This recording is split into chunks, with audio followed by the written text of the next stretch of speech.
جموں کشمیر میں اگر حالات کو درست کرنا ہے، ہمیشہ کے لیے یہاں آپ کو امن قائم کرنا ہے، تو ہمیں جو پاکستان کے ساتھ ڈائلاگ کی جو ہے کھڑکی ہمیشہ کھول کے رکھنی ہے، نیگوسیشنز کرنے ہیں، اس کے بغیر کوئی چارہ ہی نہیں ہے. نہ صرف مفتی صاحب، ایون واجپئی جی سیڈ کہ آپ اپنے دوست بدل سکتے ہیں، ہمسائے نہیں بدل سکتے ہیں. تو یہ اچھی بات ہے کہ اگر آر ایس ایس کے جنرل سیکرٹری نے یہ بات کہی ہے کہ ہمیں پاکستان کے ساتھ بات چیت کرنی چاہیے، اس کے بغیر کوئی چارہ بھی نہیں ہے. آپ نے دیکھا کہ ایران جیسا ایک چھوٹا سا ملک، دوسری طرف سے امریکہ اتنا بڑا سپر پاور، اور اسرائیل، انہوں نے کتنی اٹیکس کیے ایران پہ، پر آخرکار وہ بھی اس وقت مجبور ہو کے چاہتے ہیں کہ بات چیت سے ہی کوئی مسئلے کا حل نکلے. اور اسی طرح آپریشن سندور کو 1 سال ہو گیا، اور مجھے لگتا ہے دونوں طرف سے ریئلائزیشن ہے، خاص کر جو یہاں جو آر ایس ایس کے لیڈر نے کہا ہے کہ بھئی ہمیں بات چیت ہی کرنی چاہیے. تو اس سے تو مجھے لگتا ہے کوئی راستہ ہے نہیں.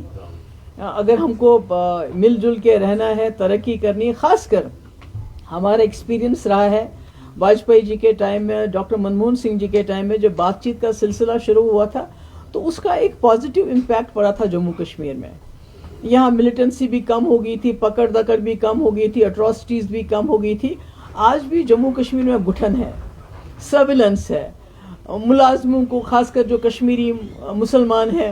ان کو نوکریوں سے برطرف کیا جاتا ہے اینٹی نیشنل کے نام پہ.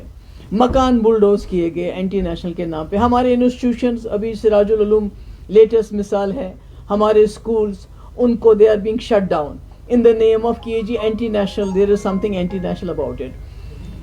بہت سی، اور اب تو لیٹسٹ ہے کہ چلیے ڈرگ پیڈلر کو پکڑیے، اس کو اب جیل میں ڈال دیجئے، مگر آپ ان کے گھروں کو بھی آپ اڑا رہے ہیں. تو کہیں نہ کہیں جموں کشمیر میں ایک گٹھن ہے، ایک پکڑ دکڑ کا ماحول بھی ہے. کسی نے کوئی سوشل میڈیا پہ کوئی بات کہہ دی ہے تو اس کے خلاف ایف آئی آر ہو جاتی ہے یا اس کو تھانے بلایا جاتا ہے. میں سمجھتی ہوں یہ جو ماحول ہے، گٹھن ہے، یہ جو پکڑ دکڑ کا ماحول ہے، یہ جو ہمارے ہزاروں لوگ ملک کے دوسرے جیلوں میں بند ہے، اور اب یہ کہتے ہیں جب سے یہ ڈرگ کے خلاف ایک ابھیان چلا ہے کہ ہمارے جموں کشمیر کے جیل بھر گئے ہیں، اب یہاں جگہ نہیں، اب ان کو باہر لے کے جانا پڑے گا. تو میں سمجھتی ہوں کہ یہ خالی ہر چیز کے لیے پکڑ دکڑ، جیل، سزا، U A P A, P S A, اس کے بغیر کچھ رکھا ہی نہیں ہے. تو مجھے امید ہے اگر دونوں ملکوں کے بیچ میں بات چیت ہوتی، جو کہ میں نے سنا ابھی کچھ دن پہلے رپورٹس بھی آئی تھی کہ 2-3 مہینے سے